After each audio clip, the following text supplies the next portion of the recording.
Magic and sort of everybody else. But then there are these teams that you just know that they're not going to make, and that makes them even more characters. They're cult favorites in a way. I mean, the Arizona Cardinals are never going to be anyone's cult favorite. But like the Golden State Warriors could be a cult favorite, or like the all forward Hawks could be a cult favorite. All forward Hawks. When they were built like 4 forwards. I mean, it's basketball has this. Mr. Technology. This guy built our website and he can't use a microphone. I think basketball is unique in that there is this kind of, even teams that have no chance of winning, if they have a first-round upset, like in the case of the Mavericks, who are the ¡1 seed losing, or just have a lot of like interesting, weird players. You can sort of root for them and become fans of them, and even with no sort of hope or expectation that you'll ever. Have the. But the NBA does seem to be a legacy league in a lot of ways. So, like, you do transfer from the Celtics, Lakers to the Bulls, and the Pistons take it, and then it cross over to the next. Like the Pistons take it and they cross over the Bulls. Like, it does seem that, like, as much as we all might say, "Oh, I love watching the Warriors. They're fun to watch." It's still there does seem to be a certain that seems like kind of ingrained in the game in a lot of ways. It's like baseball in a way, and. It's funny. It's not even a criticism. But like in football is the one league that gets credit for having the most parity now, and it's the most popular sport in the United States. And I don't know I guess there's some connection there. I don't know if there is. Well, also people really like winning, and they like to see different people win, and they like to be able to say we're going to kick your ass this year, and then they might actually do it. And this is going to sound very defeatist, but what's kind of great about basketball is 75% of the teams probably have no shot in hell of winning a title on any given year, and you look to them to maybe pull off a first-round upset, or maybe in the book I write about Allen Iverson and the one game he won against the Lakers in the finals, which I think, at least to me and to a lot of people, that defines his career. They didn't win another. I mean, did they win another game? No. I mean, there was a total. They were demolished after that. But that's. I don't want to say basketball is for people who are like big losers, or basketball doesn't care about winning, but it's more that like you're kind of, it frees you up a little bit when you can just say, okay, that team spent $700 zillion and has 9 All-Stars, they're probably going to win the title, now I can get on and enjoy the rest of the league. Also, it's a long as hell season. And football, it's like, it's short and people can keep their mind focused on like win. If there was first of all, it'd be hilarious if there was like an 82-game football season because everyone would die. That's already happening now. No, I'd be like really die, but which is funnier than sort of dying. But and that's the thing is like you get this, and this is also what's in common with baseball. The first time I've ever compared baseball and basketball, and not accidentally got someone mad about it. See, we're not so. Anyway, whatever. The point I was trying to make is that you've got this long season that you're watching, and you've got to find something to do. You can't just watch the big game every night because some nights there's not a big game. Some nights there's not even a team playing where there's more than one person you care about, and that person might play for 22 seconds. And I guess you could do something else like make a sandwich. But Anthony Randolph, what up New York, might do something amazing and 5 minutes of chaos. Yeah, I mean, and that's, I guess it just comes down to this is sort of the idea of like basketball is this weird fraternity of people who are stupid enough to waste their whole night in hopes that Anthony Randolph might get a minute of playing time and save the world, or at least our world. That was awesome. Next question. Yes. I think a theme that runs through both books and certainly the blog is that basketball is inaccurately perceived by the greater sports world and certainly by the larger world. And I don't think that's a problem that other sports seem to have or aren't perceived to have. And I wonder why that is and why you think that is. I know why I think it is. Who else knows what they think it is? Yeah, I'll say why I think it is. Because we live in like a really racist country, and basketball has a bunch of like threatening half-naked black men running around, like expressing themselves. I don't think it's like rock. You know what I mean? I had to finish it in a dumb way because I got really, that was way too earnest. Y'all didn't help me by clapping for it, but but I mean, there's an extent. I mean, think about something like, tattoos. Okay, fine. People associate tattoos with being in gangs in prison, but it's also, for people, it's like, whoa, wait a minute, or expressing in the sense of like having. I'm trying to think of like a grad school word, and I can't. Some sort of like. they wear their identities on their sleeve in some way. Their tattoo sleeve or their shooting sleeve. You see what I'm saying? I mean, Je ne sais quoi. No, I'm just trying. I'm just trying. I mean, like, when you watch football, everyone's, football players look a zillion times more threatening, but they're completely covered up and blah blah blah, and it's easy to just think of them as like these abstract killing machines killing each other. And there's a quarterback. Yeah. Oh yeah, and the quarterback. The quarterback is the face of the team, too. Right? And that's the one who you want to have marry off your daughter to or whatever. Well, I did. I know. That was a Roethlisberger joke for those in the back that didn't hear it. Scholes was really excited because this summer I did a story in Slam with J.R. Smith, who plays with Denver Nuggets. He's covered in tattoos, has neck tattoos, and is fought with his coaches, and he wanted to play golf. So we went out and played golf at the country club, and he was the only, I think I wrote he was the only guy at the country club with neck tattoos that I saw. And, he's one of those guys who I think has a misperception about his... Just adding on to that, his show that he watches all the time is that JR watches all the time is Everybody Loves Raymond. he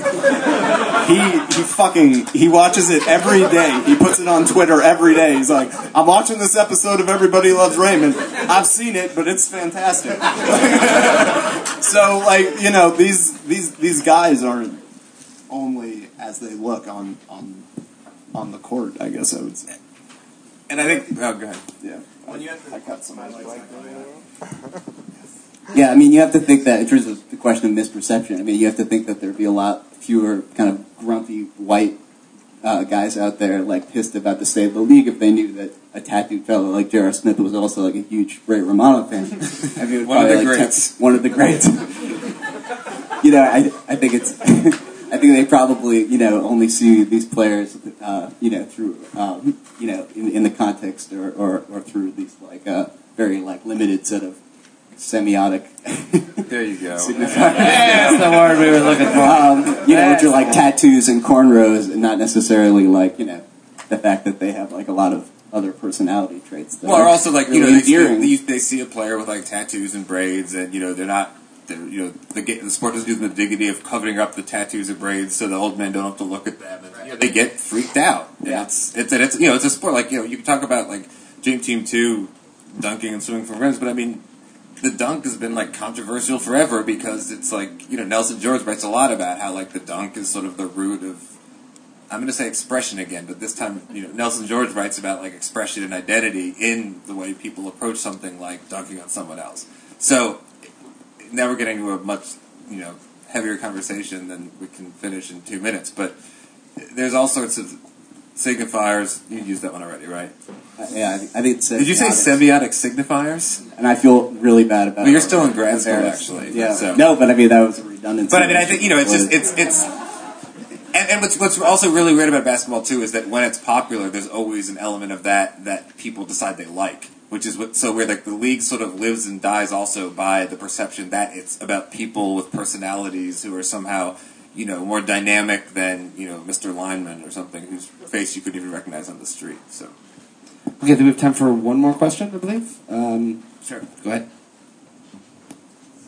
I have a question for Jacob about the art. Hello. I wondered if you could briefly speak about both the actual process, if it's Illustrator or hand drawn or whatever, and then also if you could talk about the conceptual, the ideas behind the drawings, because I feel like there's a lot of depth there. And if you guys all discuss that, or if it's just primarily you, or you can just talk about that.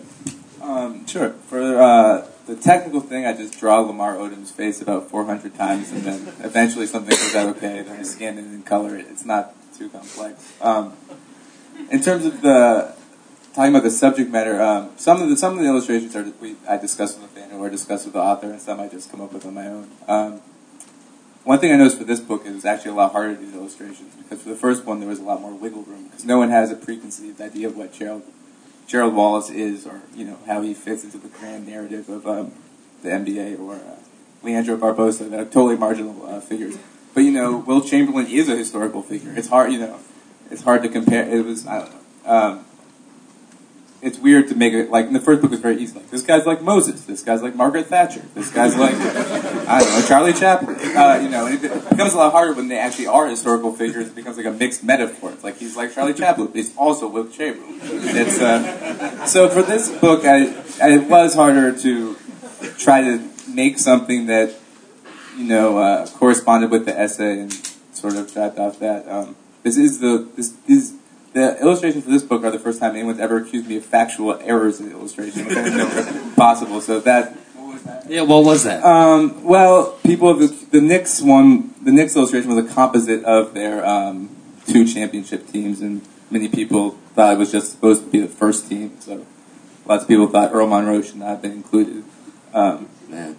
That really hurt. And then the Michael Jordan illustration is a sort of riffing on this very famous photograph of him hitting the game-winning shot against Utah in his last game, and it was, it sort of signals the end of an epoch. And mine was a riff on that, but I just changed the time on the clock to 1 second to make it even more dramatic. And I've had a lot of people say that's not the correct time for this illustration. And Charles Barkley was not actually on the sidelines. Right, yes. So it was more difficult because I had to take those things into consideration. Whereas, in the first book, no one was like, that Aztec warrior's costume was inaccurate for Gerald Wallace's persona or something. Yeah.